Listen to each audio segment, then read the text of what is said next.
When we travel, our daily routine changes, but at the same time, we still have to manage our diabetes. Whether we're traveling for business or pleasure, there are a couple things we need to keep in mind in order to keep our diabetes in good control. Planning is key in helping to reduce the stress and anxiety of taking a trip away from home. First on the list for planning is taking a look at what diabetes supplies to pack in our carry-on bag. Here's what I pack. A note from my doctor stating that I have diabetes and need these medications and supplies, and my doctor's emergency contact information. Copies of my prescription, just in case I need more medication while I'm away. All of my medication, which includes both my diabetes medication and medication for controlling blood pressure and cholesterol. For those with type 2 diabetes, you'll need to pack all of your oral medications, and those with type 1 diabetes, you'll need to pack enough insulin. I pack extra medication just in case of a delay in my trip. Enough supplies for taking medication are important to remember. My glucometer, syringes, swabs, pen needles, pump supplies, and extra batteries. I pack at least twice as much as what I need just in case my pump fails or there's a delay in my trip and I have to stay away from home longer. Blood sugar testing strips.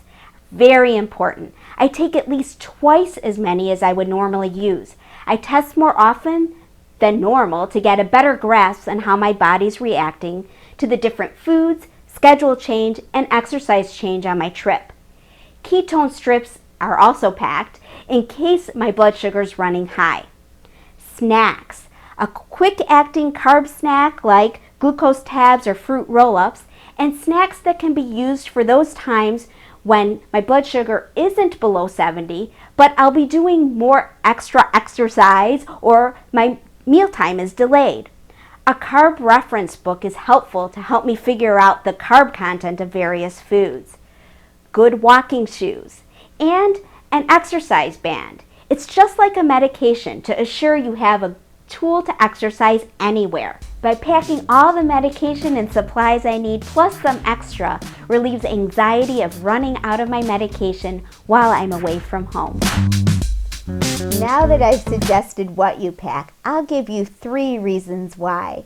I've just arrived at my hotel room for a conference in Ireland, a 6-hour time difference from home. That's a great illustration of number 1, schedule change.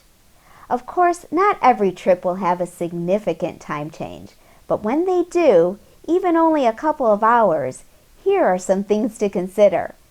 A time change will affect your eating schedule, your medication schedule, and your sleep patterns. All of these can make your blood sugars hard to predict. If you're unable to get a good night's sleep, 7 to 8 hours sleep, your blood sugar may go up. Likewise, adjusting to a new schedule for your medication and your eating can affect your blood sugar. Medications are really important. If you're taking oral meds, be sure to ask your doctor how to schedule your doses. If you're on insulin, it's important not to stack. That means taking doses that overlap. It's easy to do if you're taking a long-acting insulin like Lantus, Levemir, or NPH. If I normally take my long-acting insulin at 7 a.m., 7 a.m. is going to come a lot sooner, 6 hours earlier than my normal time. Make sure that you talk with your endocrinologist or diabetes educator about the weaning process with whatever time change is involved. If you're on an insulin pump, you'll be using a short-acting insulin. That's a little easier to adjust. I recommend switching your pump control to the local time whenever you arrive at your destination. A time change can be absolutely nothing as far as changing your diabetes management schedule, or it could have a major effect on everything. It all depends on where your travels take you. You know, I think reasons 2 and 3 are better illustrated by a trip we made to Greece.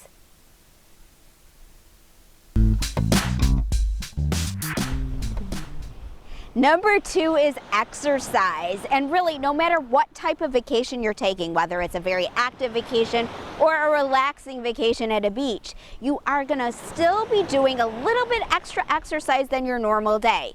So while I do exercise every day with my diabetes at home, when I'm here on vacation, I am doing a little bit extra exercise. Like yesterday at the mountain climbing at Delos, that was a little bit more vigorous than my everyday exercise at home.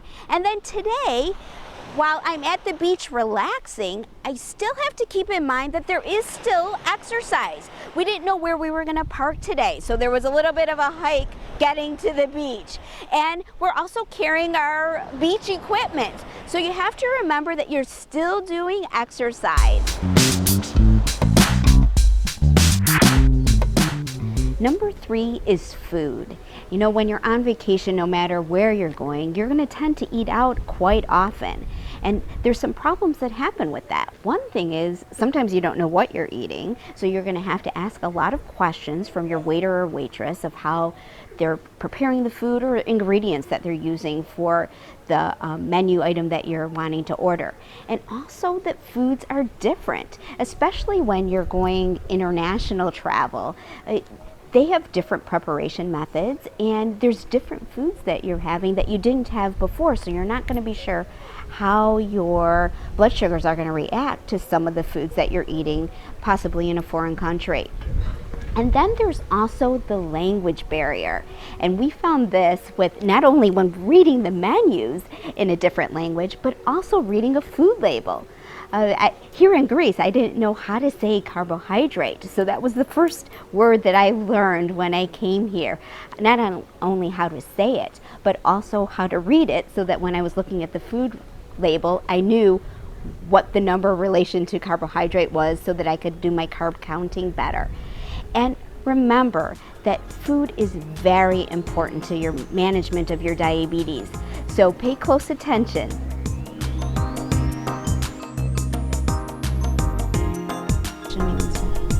Traveling can be a great leisure or essential for business, and managing diabetes along the way can be a little tricky, but we have a great tool to help us along. Remember when I suggested we pack extra testing strips? Well, it's our glucometer that can help us know how our blood sugars are reacting to schedule changes, exercise, and to different foods.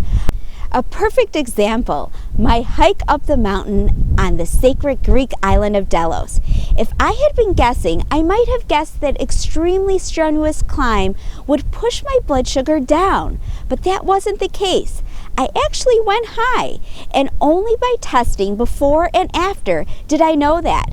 I may have even had a snack. That would have not been good. I hope these few tips are helpful and leave you ready to travel with confidence.